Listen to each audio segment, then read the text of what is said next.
How's everybody doing today?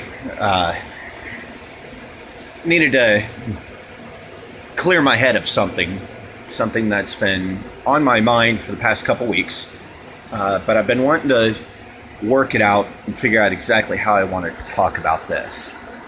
First off, a little shop update. Today's kind of a cleanup day.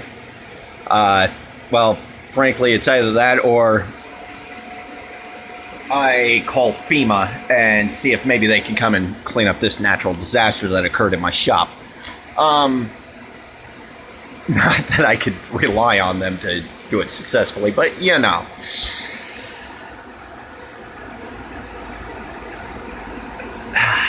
Man, it's hard to talk about this in a way that I don't get pissy about it.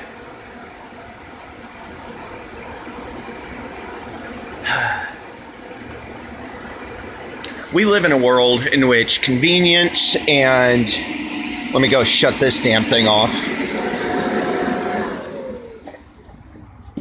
We live in a world today where convenience is, well, frankly, the catchword. We live in a world where we sacrifice quality to save money. And those at the top end up sacrificing quality to make more money. We basically live in a Walmart world.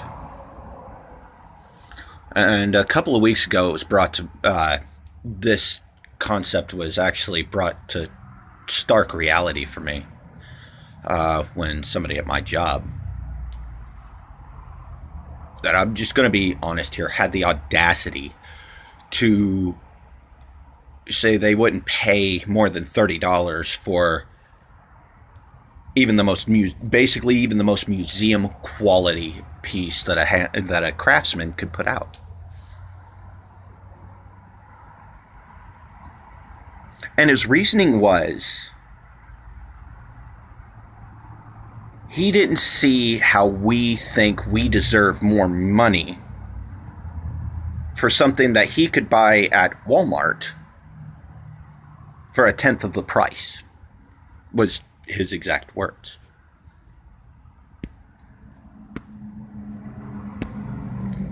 And I didn't open my mouth about anything because I would have probably ended up getting so livid that I would have probably lost my job. It was a passing thing I was walking by when I heard it, and I just kept walking. And I almost wish I hadn't, because it brought into stark reality the life and times we live in.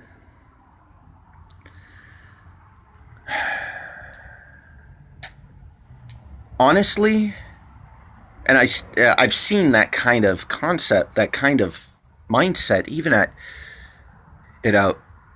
shows, collectors shows, and it's getting very pervasive there. And in shops all around America where craftsmen are being relegated to either the back burner or having to undercut themselves so terribly just to be able to make a sale so that they can at least kind of keep the roof over their heads. And that's ultimately what we're trying to do. We're trying to make an honest living. And for those of you who don't get pissy about handcrafted, the pricing of handcrafted objects, thank you. Because you seem to get it. You seem to understand what's actually going into what we do. I'm a blacksmith who specializes in making weaponry. Here's the funny thing. There is this whole concept of what blacksmithing is that it really isn't.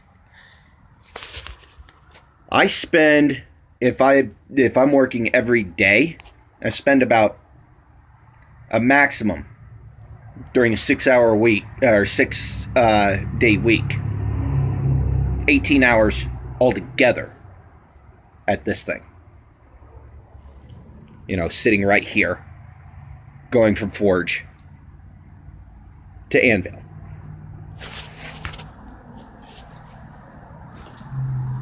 The rest of my time and energy is spent there, under that disaster right there, at those machines right there. Well, that thing's broke and pulled completely apart. So let's go back to that, the belt sander and that grinder. All of my time, a good 80% of my time, is spent in tedium. To take objects like this. This was actually a failure. That piece right there, oh, sorry. That right there, separated during the sanding. I couldn't sell that. Now I could pull the handle completely off, you know, burn it off, reheat treat the blade and put a new handle on it. And it wouldn't be no big deal, really, honestly. It's one of my work knives now, though. I like how it feels, and I don't feel like fixing it. I could tell you that would be sold. They would hammer that down, re-glue it a little bit, take and refinish it a little bit, and sell it, even though it could easily separate again. The big box makers. So let me give you a little understanding of how pricing for a craftsman works. We tend to say automatically 50% of the price of this. Say this was perfectly done, perfectly finished, and I would sell it for about $120. $60 of that goes automatically to overhead. That includes fuel, electricity, whatever other materials went into this, to cover whatever materials went into this. So out of 120 hours worth of work, I make a profit of $60. And that's with a flat rate of $10 an hour. Do the math on that. Out of 12 hours of work, I make a maximum of $60.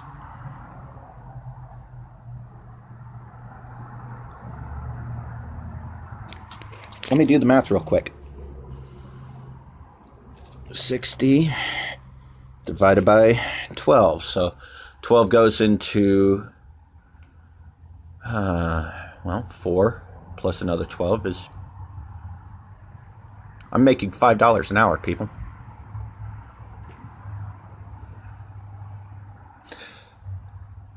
For contrast, my job that gives me the roof over my head,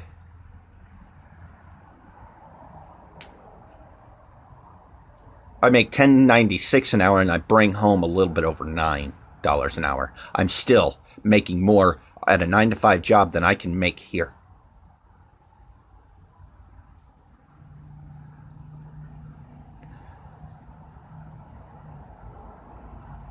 I know people that wouldn't pay $12 for a perfectly finished version of this.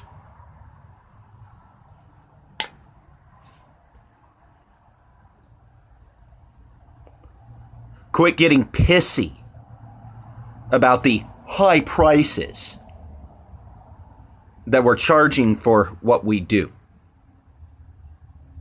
12 hours of work, I'm making $5 a fucking hour.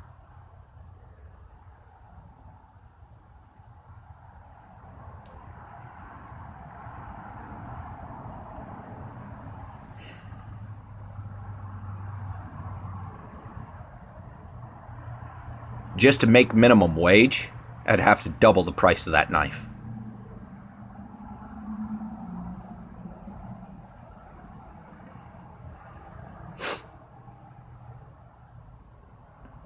So,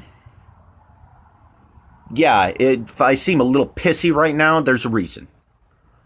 Quit bitching about high quality products that are handcrafted. That shit's going to your great grandchildren. Try buying something at Walmart and being able to do that.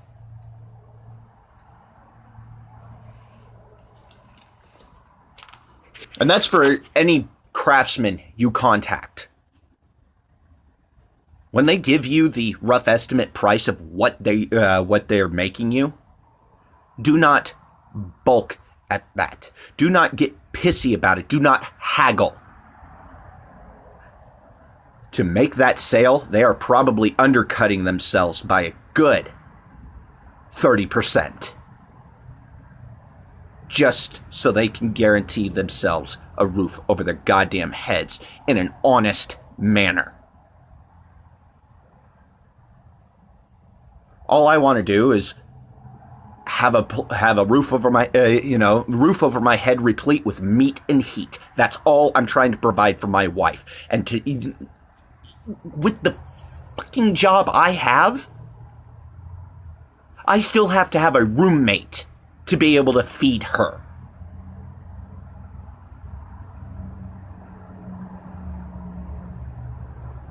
It seems I'm a little shaky. It's because I'm holding in a lot.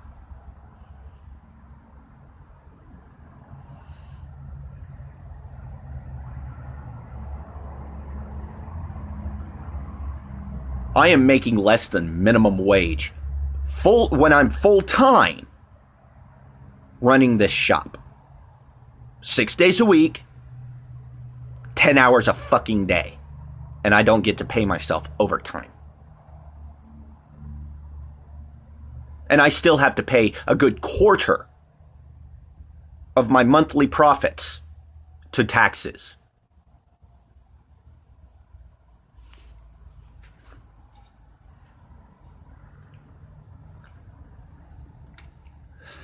And you wonder why craftsman prices are so high? No, they're not. I'm telling you, big box store quality is that fucking low that they can get away with charging you so little. But here's the funny thing. Big box production, one of the big four knife makers could make something like this. And when I say big four, I'm talking about Gerber, Case, K-Bar, and Cutco could put out one of these for about $4, then charge you $30. Do the math on that fucking profit margin. Here's the thing.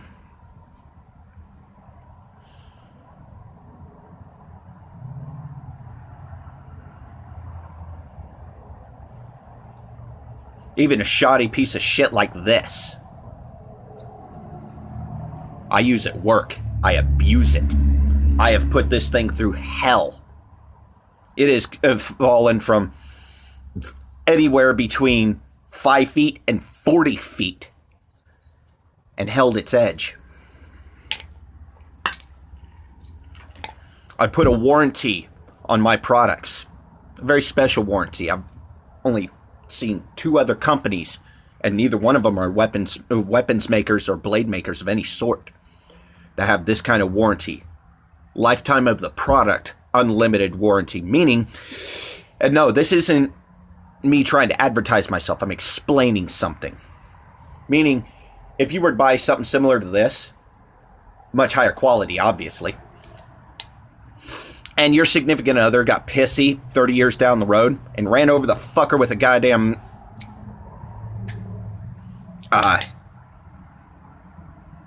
with a steamroller.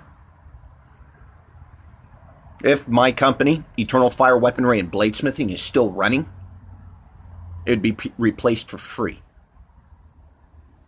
Up to $200, because by $200 it means there's some significant extras being put on it, and we need to be able to buy those extras or put the time and energy into. But shit, up to $200, so you could buy a $120 blade, $130 blade.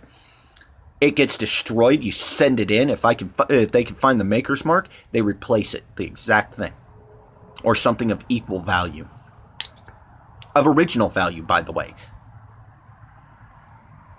You tell me any company like Gerber who would do that. Spyderco, I think, has something similar, but not quite that extensive.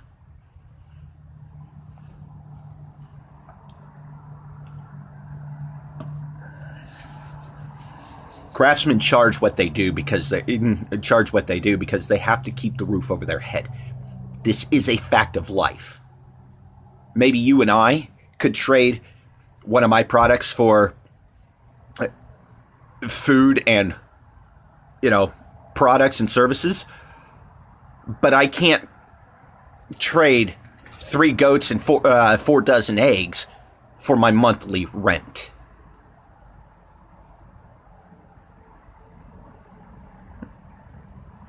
For my bills, such as electricity, fuel.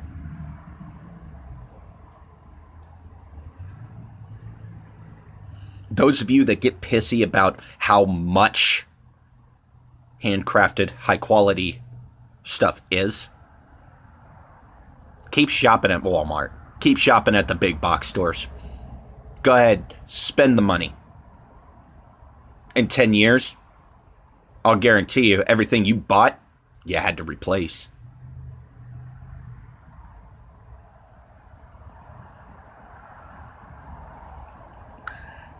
Or you could go ahead, bite the bullet, pay for something a little extra, save up, pay for the higher quality stuff from a craftsman, and be able to pass it down to your grandchildren. And they can bring it in. Or take it to someone else and have it redone a little bit. Minor things fixed. But it still works. Your choice, but you don't get the right to get pissy when I'm making less than minimum wage after overhead.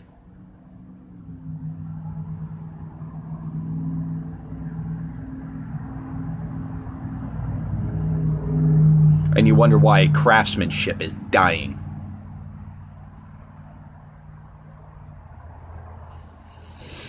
So, a little bit of a rant. I'm sorry, kinda, if I pissed anybody off.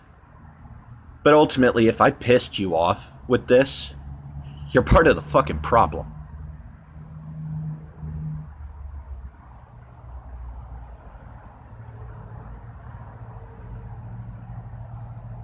And I won't apologize for saying that. It's time to start supporting the local businesses. It's time to start supporting the people who are trying to make an honest fucking living.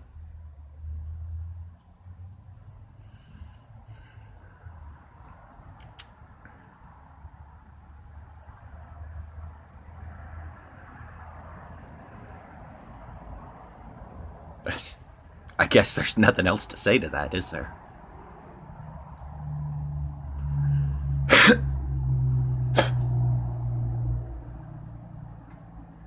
This is Raymond Jewell with Eternal Fire Weaponry and Bladesmithing. And I am going to be the premier weaponsmith and armorer of the Pacific Northwest. You just watch. I don't care if I have to do this for free anymore.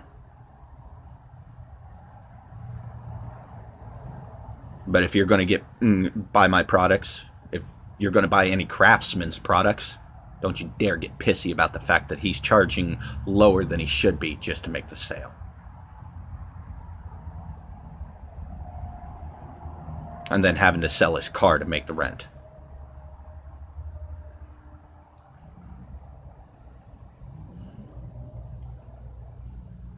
I'm signing off. I encourage you to become craftsmen. May your creative fires burn ever brightly.